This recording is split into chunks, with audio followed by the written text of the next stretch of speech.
하나님이여 나를 살피사 내 마음을 아시며 나를 시험하사 내 뜻을 아옵소서. 내게 무슨 악한 행위가 있나 보시고 나를 영원한 길로 인도하소서. 우리 사도신경으로 우리 신앙 고백하시겠습니다. 나는 전능하신 아버지 하나님 천지의 창조주를 믿습니다. 나는 그의 유일하신 아들 우리 주 예수 그리스도를 믿습니다. 그는 성령으로 잉태되어 동정녀 마리아에게서 나시고 본디오 빌라도에게 고난을 받아 십자가에 못 박혀 죽으시고 장사된 지 사흘 만에 죽은 자 가운데서 다시 살아나셨으며 하늘에 오르시어 전능하신 아버지 하나님 우편에 앉아 계시다가 거기로부터 살아있는 자와 죽은 자를 심판하러 오십니다. 나는 성령을 믿으며 거룩한 공교회와 성도의 교제와 죄를 용서받는 것과 몸의 부활과 영생을 믿습니다. 아멘. 우리 찬송가 70장입니다.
사랑의 하나님 아버지 참 감사합니다. 그렇습니다. 주님은 우리의 피난처이십니다. 우리 주변에 어떠한 많은 악한 일들이 위험한 일들이 우리 앞에 있을지라도 우리가 주 품 안으로 피하기만 하면 그것은 세상의 어떤 것보다도 안전하고 편안하고 귀한 자리임을 압니다. 하나님, 오늘도 저희들이 주의 날을 기념하고 주의 날을 알아 주의 품 안으로 나옵니다. 아버지, 우리 예배를 주여 기뻐 받아주시고 아버지, 이 코로나19로 인하여서 함께 예배하지 못하는 우리 성도들을 기억하여 주시고 지금 처소처소에서 함께 마음을 같이 하는 그 성도들을 기억하여 주시며 함께 예배가 하나님 하나가 될 수 있도록 이끌어 주시고 우리의 마음이 온전히 하나님께 드려질 수 있는 복된 예배가 될 수 있도록 이끌어 주옵소서.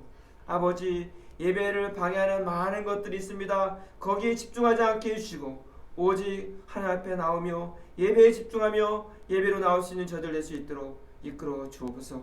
오늘 저희들의 예배 주님 받으시옵소서. 이 모든 말씀 예수님 이름으로 기도드리옵나이다. 아멘. 하나님의 말씀은 마태복음 27장 45절로 49절 말씀입니다. 마태복음 27장 45절로 49절 말씀입니다. 우리 한 목소리로 우리 같이 한번 봉독합니다. 시작. 제 6시로부터 온 땅에 어둠이 임하여 제 9시까지 계속되더니 제 9시쯤에 예수께서 크게 소리질러 이르시되 엘리 엘리 라마 사박다니 하시니 이는 곧 나의 하나님 나의 하나님 어찌하여 나를 버리셨나이까 하는 뜻이라. 거기 섰던 자 중 어떤 이들이 듣고 이르되 이 사람이 엘리야를 부른다 하고 그 중에 한 사람이 곧 달려가서 해변을 가져다가 신 포도주에 적시어 갈대에 끼어 마시게 하거늘 그 남은 사람들이 이르되 가만두라 엘리야가 와서 그를 구원하나 보자 하더라. 아멘. 오늘 우리가 제목을 제가 버림받은 자를 위해 버림받으심이라는 제목으로 같이 말씀을 나눕니다.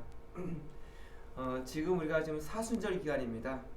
올해는 이전과 다른 사순절의 아픔을 지금 함께 하고 있습니다.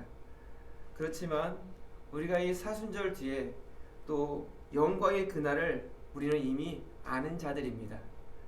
절망이 아닌 소망과 감사로 이어지는 이 사순절 기간 되기를 주 이름으로 간절히 소망합니다.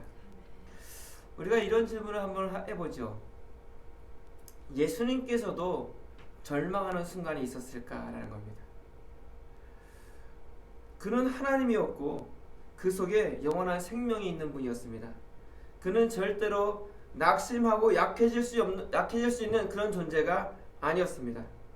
그런데 한번 그에게는 절망의 시간이 있었습니다. 우리가 생각할 때 제자들이 배신하고 도망갔을 때, 또 베드로가 3번 예수님을 부인했을 때 그때 절망하지 않았을까? 그럼에도 불구하고 주님은 그걸 아셨기에 낙심하지 않으셨습니다. 그렇다면 십자가를 받기 전에 이 병사들의 발길로 채이고 또 채찍에 맞을 때 그는 흔들리지 않았을까? 또 벌거벗겨 많은 사람들이 보는 가운데 목박힘을 받았고 몸에 온통 고통으로 찢겨지고 아픔이 있을 때 그때 힘들지 않았을까? 또 옆에 강도가 그를 비웃고 웃었을 때, 또 그뿐만 아니라 저 밑에 있는 수많은 사람들이 그를 비웃고 있었을 때 그는 절망하고 낭망하지 않았을까?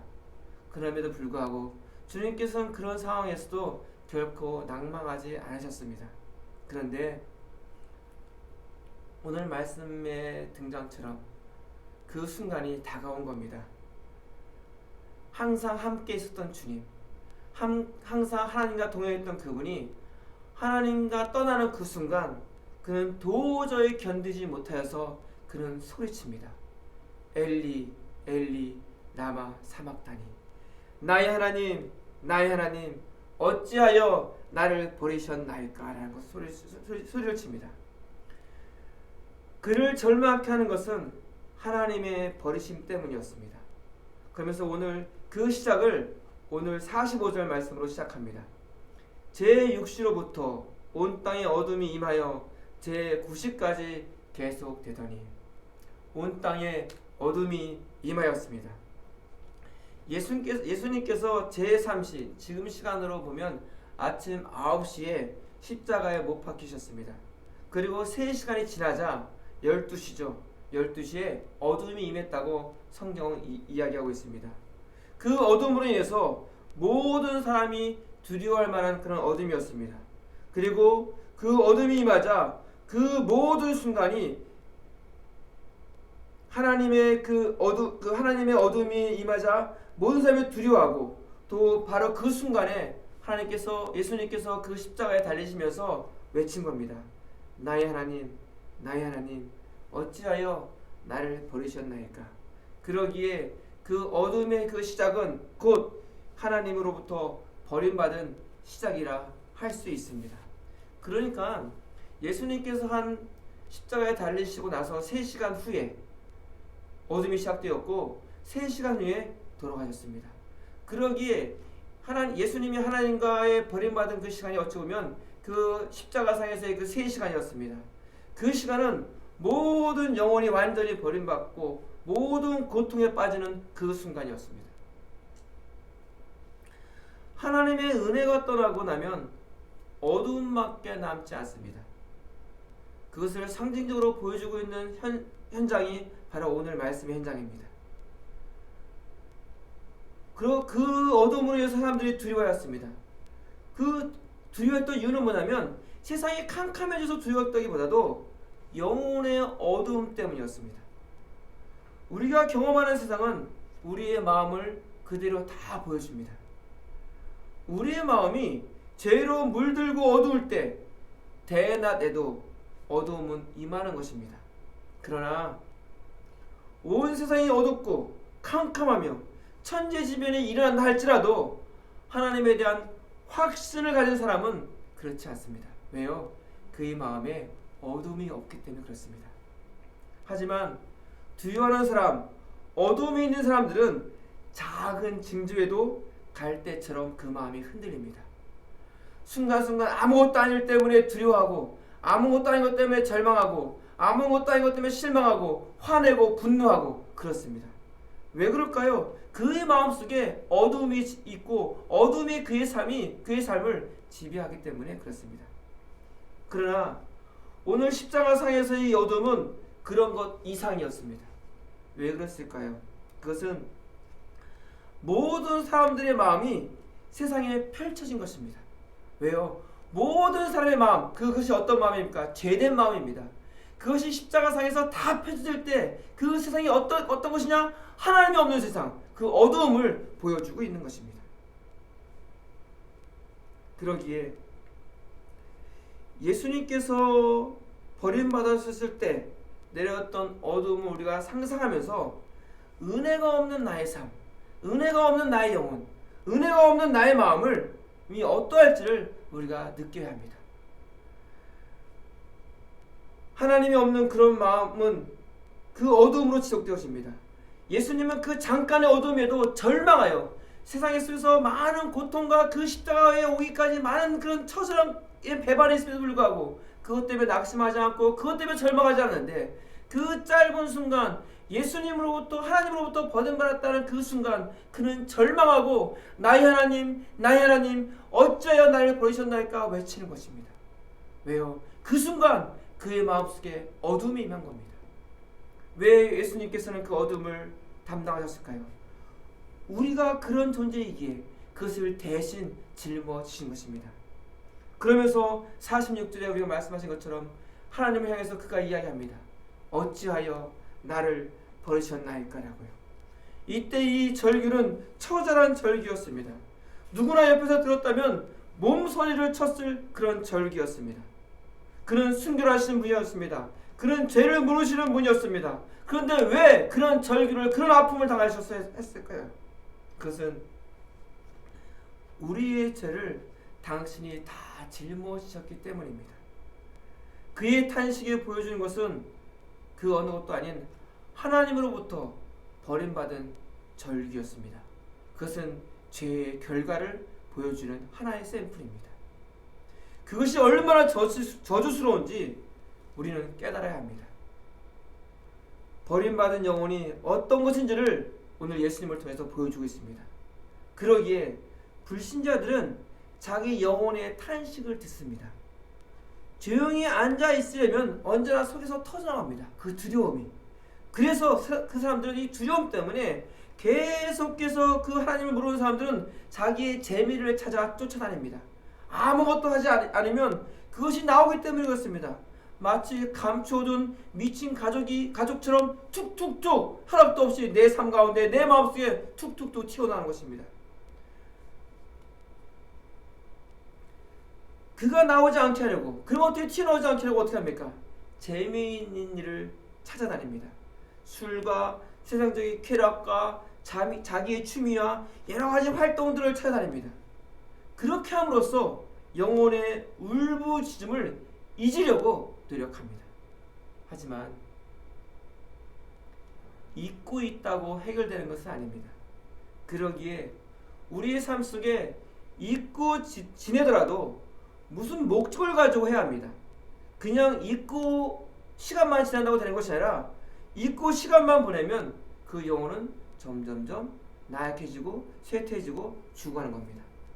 그렇다면 영혼을 위해서 무슨 일을 해야 하지 않겠나 이겁니다. 성도는요, 영혼의 고통에 민감해야 합니다. 아무리 성도를 할지라도 하늘의 양식에 굶주리면 탄식함을 알아야 합니다. 허기져야 합니다. 하나님이 없는 삶, 은혜가 없는 삶이 얼마나 절망적인지를 알아야 합니다. 예수님께서 이것을 당신이 대신 짊어지셨습니다. 그런 십자가에 달린 예수님을 향해서 이 땅의 사람들이 무엇을 했을까요? 48절에 보면 그가 소리 질렀더니 한 사람이 달려옵니다. 해면을 가져다가 신포도주에 적시어 갈대어 깨어 마시게 하거늘, 이렇게 얘기합니다. 예수님께서 십자가에서 모든 것을 다 빼앗길 때 사람들은 무엇을 했을까요?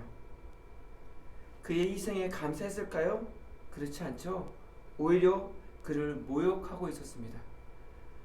바리새인뿐만 아니라 백성들, 군병들, 심지어 함께 십자가에 달린 강도들까지 그를 희롱하였습니다. 아무도 예수님의 고통을 이해하지 못했습니다. 인간의 저주를 짊어진 그가 세상에서 받은 마지막 선물이 무엇이었을까요? 그가 6시간 동안 사투하고 있을 때 누가 달려와서 물을 한 모금 줬습니까? 그러지 않았습니다. 손발이 찢어지고 피가 쏟아져 내리는 동안에 그는 오직 고통 그 자체 가운데만 있었습니다. 그 고통은 끝이 없이 계속되고 있는 고통이었습니다. 이제 그의 외침을 듣고 한 사람이 달려와서 마지막 이 땅에서 주는 선물을 받습니다. 그것이 무엇이었죠? 신포도주였습니다. 포도주가 쉬면 식초로 변합니다. 그것을 마시면 갈증이 해결되는 것이 아니라 그것을 마시면 입과 목이 타는 통증을 느낍니다. 그것은 선물이 아니라 극한 고통을 더해주는 겁니다. 그 통증은 조금도 약화되지 아니하고 더 강화시키는 것이 바로 신포도주였습니다. 예수님께서는 십자가상에서 사람이 경험할 수 있는 고통의 절정을 다 느끼면서 마지막 그 숨을 끊으셨습니다.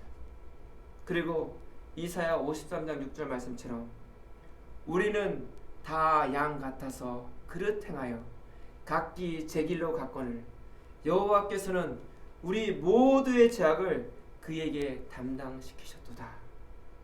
이것이 바로 예수님께서 감당하신 일이고 하나님께서 하신 일입니다. 왜요? 하나님께서 우리를 너무나 사랑하시기 때문에. 그분이 나를 지으셨고 이 세상을 창조하셨기 때문에, 만물을 우리 손 아래 주셨기 때문에, 우리가 범죄에서 망하게 되자 우리를 구원하셨습니다.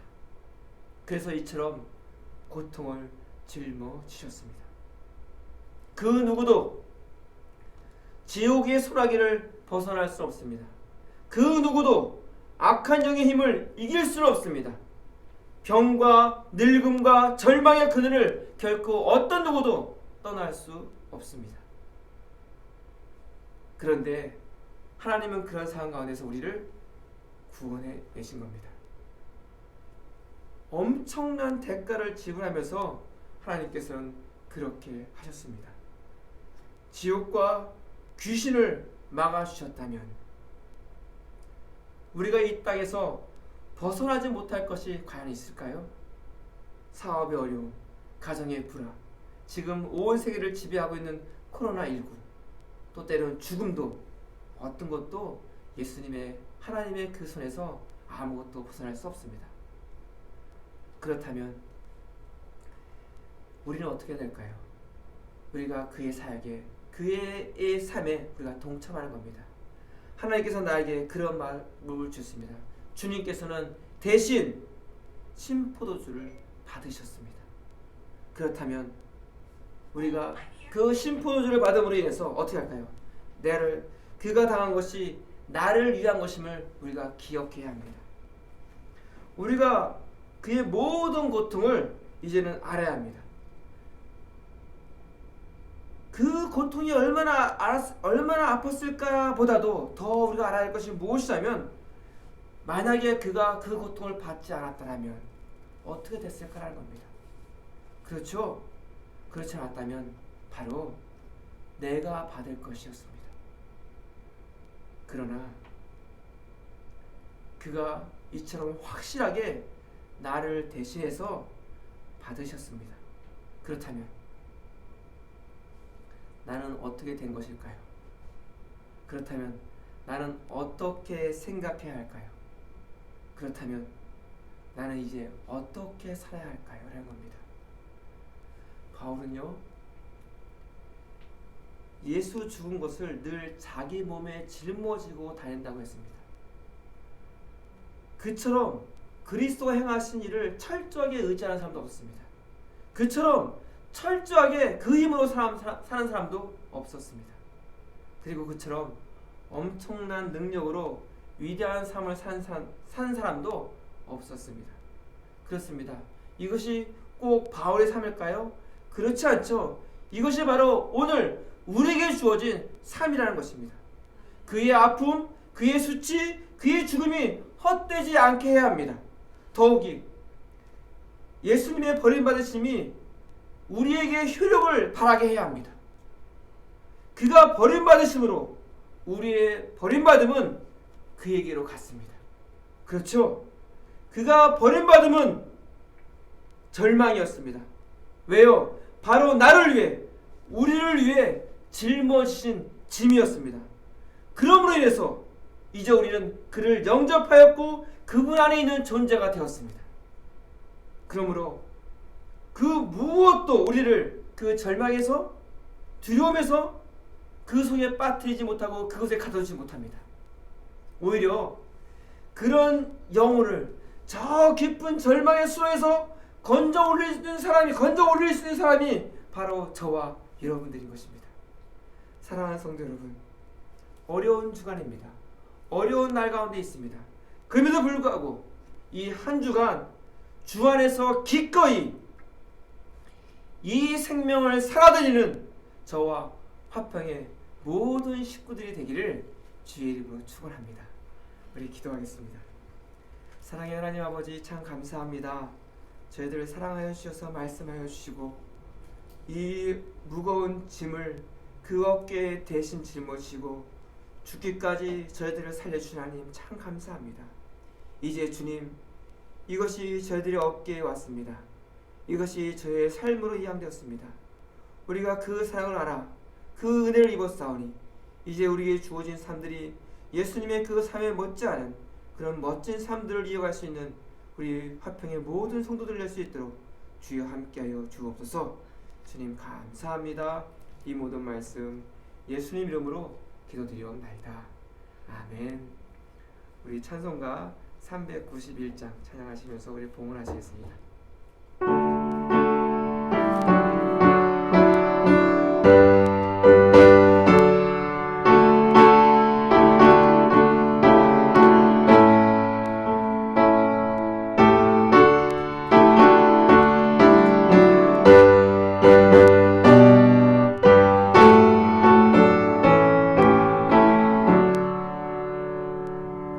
오늘 남은 그 세 주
하나님 아버지 참 감사합니다. 하나님, 주의 날을 알고 예배를 알고 주 앞에 나왔나이다. 하나님, 우리의 손에 아버지 예배자로 온전한 예물을 준비케 하시고 하나님 앞에 10의 1조로 감사 예물로 여러가지 목적 헌금으로 주일 성수 예배 헌금으로 올려드리는 우리의 손길을 주님 기뻐 받아 주시옵소서. 코로나19로 인해서 많은 어려운 가운데 있습니다. 그러기에 어찌보면 이 예물이 더욱더 귀하고 복될 줄 압니다. 주님, 드려지는 그 손길에 축복하여 주시고 그 가게를 이렇게 세워주셔서 결코 힘들지 않냐도록 이끌어 주시고 이 어려운 때를 잘 이겨나갈 수 있도록 주의 영이 함께하여 주옵소서. 이제는 우리 주 예수 그리스도의 은혜와 하나님 아버지의 그 크신 사랑과 성령님의 보호하시고 인도하시고 교통하심의 은혜가 예수님께서 대신 짊어지신 짐, 이제 우리 믿음의 성도들이 연약한 영혼들을 위해서 대신 짊어지는 그 삶들을 살아갈 때 그 걸음 위에 그 삶 위에 그 중심 위에 이제로부터 영원토록 함께 있을지어다. 아멘.